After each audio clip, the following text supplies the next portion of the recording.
পৰহি মই ফেচবুক লাইভত এটা কথা উল্লেখ কৰিছিলোঁ যে অসম চৰকাৰৰ তৃতীয় আৰু চতুৰ্থ শ্ৰেণীৰ যি পৰীক্ষা হ'ব তাত আমি লোকসেৱা আয়োগৰ আৰ্হিত প্ৰিলিমছ আৰু মেইনছ আমি অনুষ্ঠিত কৰিম।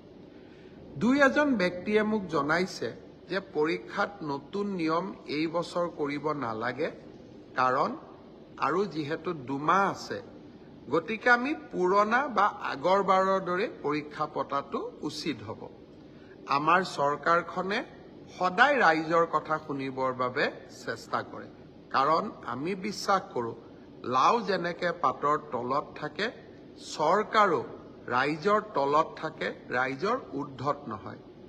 যিসকলে মোক এই পৰামৰ্শটো দিছিল, দুই এজনে অলপ গালিগালাজো কৰিছে আৰু কিছুমানে ভালকৈ পৰামৰ্শটো দিছে।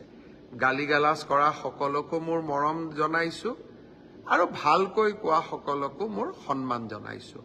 আপোনালোকৰ পৰামৰ্শ অহা 2-3 দিনত আমি বিবেচনা কৰিম আৰু যিহেতু পৰামৰ্শটোত মেৰিট আছে যে হয় 2 মাহ থাকোঁতে পৰীক্ষাৰ পেটাৰ্ণ এটা সলনি কৰিব নালাগে, বিষয়টো আমি ডেফিনেটলি আমি বিবেচনা কৰি অহা 2-3 দিনতে আপোনালোকক ইয়াৰ সিদ্ধান্তৰ বিষয়ে মই অৱগত কৰিম।